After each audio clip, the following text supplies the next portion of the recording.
We're in our hats today. Windblown hair. So I'm here with Cindy, and Cindy has a brand new YouTube channel. She's just starting. Tell us a little bit about your channel. Well, I like to do a lot of camping type things like Boy Scouts and Girl Scouts and things like that. I've been leaders for those organizations. People are always asking me to do videos about doing sourdough starter or baking sourdough bread or knitting or things like that. And I thought I may as well put together a channel that combines my traveling and all my sourdough things and all the fun stuff I like to do. So I thought they're pioneer skills. I'd be the pioneer grandma. I love it. When did you start van life? Well, I've been camping by myself in my van for the last couple of years off and on, but I watched all Bob Wells videos and I watched your stuff and I saw your nomads down the road and saw that you guys were all coming here, so I thought, I'm going. Awesome. So I took out the cot and put in a bed and fine-tuned a couple of things. So you were staying on a cot before. Mm-hmm. And why did you decide to change? Was it just a longer trip? I had to raise it 5 inches to make it level because minivans aren't level. All right. And that made it real wobbly and pretty high to the ceiling. So then I just took plywood and 2x4s and built a bed and engineered it so that things would fit under it in certain ways, and okay. it's working. It's amazing. Yeah. But before the cot was fine for you before? No. It wasn't working. So it just wasn't working from the beginning. Yeah. The advantage of the cot was it folded up. So if I was in a national park or someplace and I needed to sleep in my tent, I could take that cot and put it in the tent. Okay. That was handy. But in the car, it just didn't work. So when you're in your car now and you go to a national park, what's that going to look like? I haven't figured that part out yet. Okay. So is that because the national parks required some not sleeping in a car and sleeping in a tent, or? no.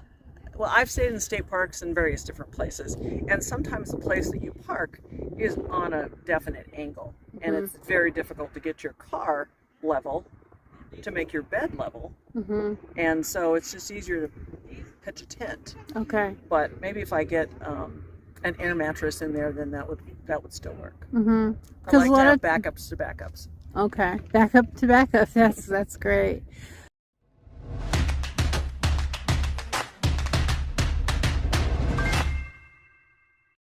So I have found that sometimes when they do require a tent, and some do, mostly like private campgrounds are more sticklers about that. Yeah. Then I'll set the tent up, but are they really checking to see if you're in the tent or in your car? Good point. Yeah, I've set it up, but I've never slept in the tent. But so you mentioned that you joined the Nomads Down the Road. Yes. The website, nomadsdowntheroad.com. Have you had a chance to use it yet? I have, actually. I've poked around on it quite a bit. It's really user-friendly. Thank you for that. I was able to go on the news feed and find out that you guys were caravanning here and where you were going to be. And so I was able to meet you and meet all the other wonderful ladies that you're camping with and enjoy the RTR with people I felt like were already friends. Great, great. So you live up in I'm in Idaho. southwestern Idaho. Okay. And I'm looking forward to finding other people that like to camp in my area. And because I'm still at home most of the time. My husband's likes having me home now and again. And so I'm thinking your villages function on your website might be handy. So you can start a local village for your area and just put it out there. You can be the organizer. You do not have to organize all of the events or meetups, because once people start getting together, you're going to find such resource in there. Like I started my Southern California group and I found Patty. Now Patty is also an organizer, and so she does a lot of events too. Oh, perfect. So it's a shared village. That's what I like about the attitude that you have with your website, is it's a coming together of people of varying backgrounds and varying locations and varying interests and skill levels, and people working together to have a good time and help one another. And you can also start a village for your YouTube channel. Oh. And once you get subscribers, you can invite your subscribers to join you there.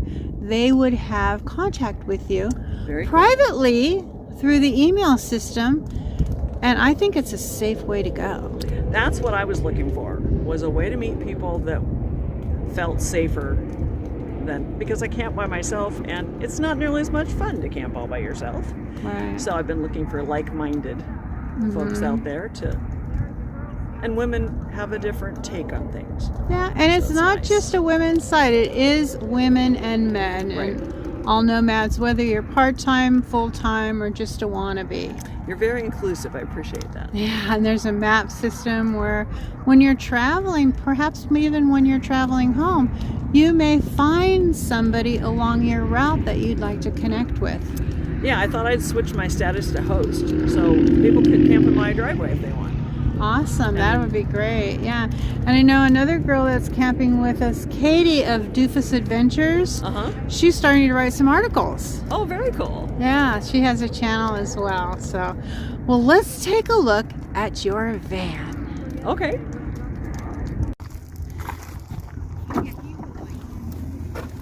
You can't see all the details so well from this side. Okay, well, we can go along to the other side if you'd like. But we can look at it both. So the bed is designed so that it's level, so that it'll fit the tubs I have underneath it. And so in the back, the long tub I've got slides underneath the rack and underneath the bed and acts as a shelf. I like having the back seat up. That way I can sit up totally, and I've got a lap desk so I can pull out my laptop and sit in the chair. And when it's rainy out, I've got a comfy place to sit. And you've got a good amount of room here. Yeah. Okay.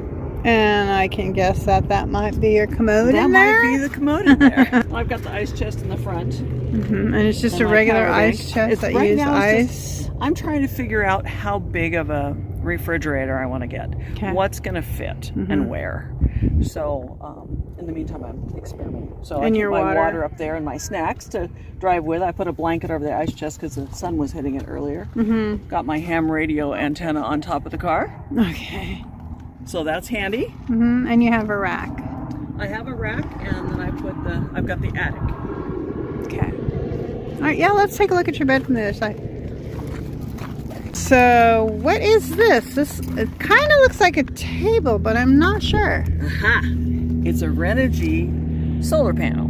Oh. It's old, but it works. Okay.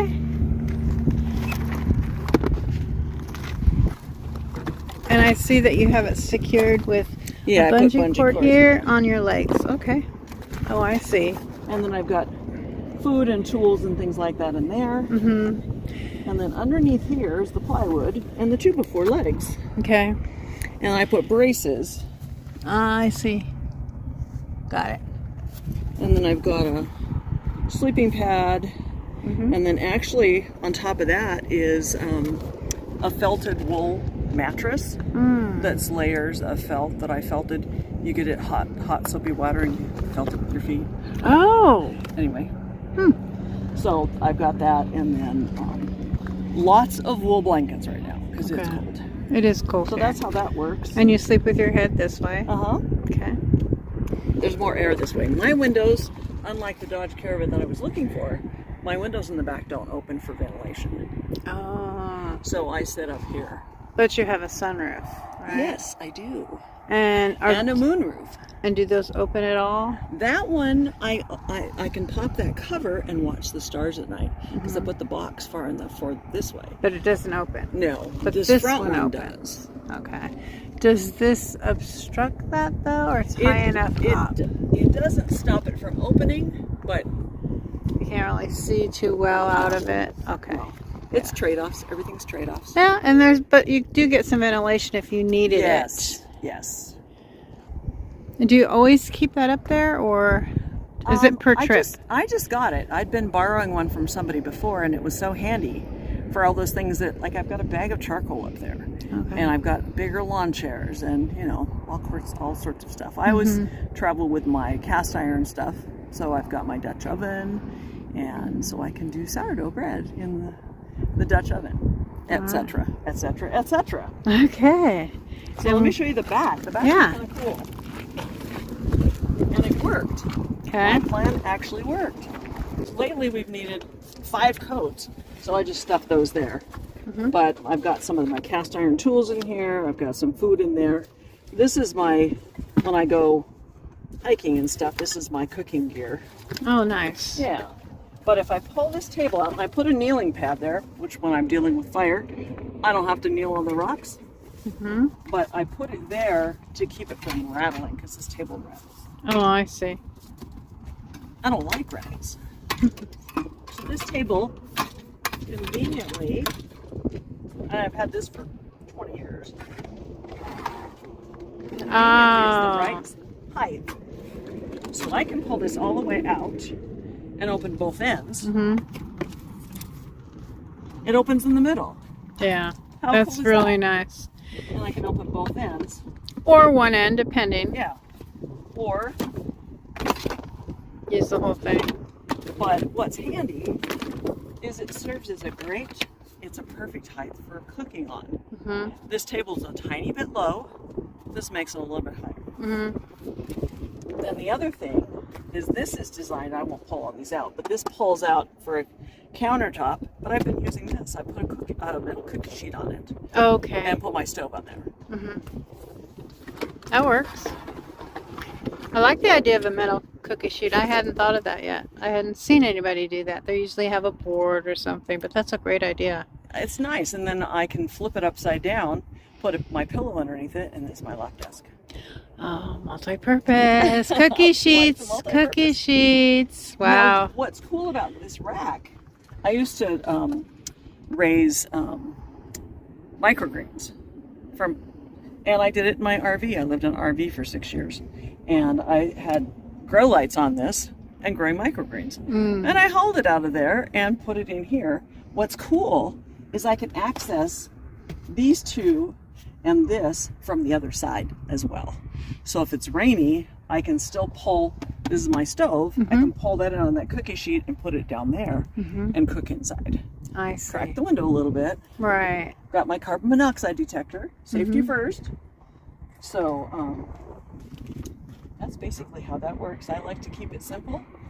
It's not adorned and pretty. And very organized. Thank you. I'm reorganizing every day.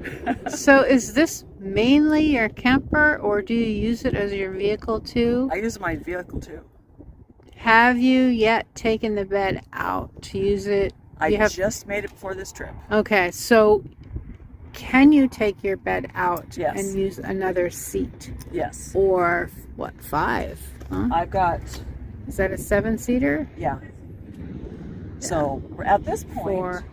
I can put up, well, you sat in this back seat the other day, I did. and then we can sit somebody in the front seat. If I need one more, I can pull up that one right there.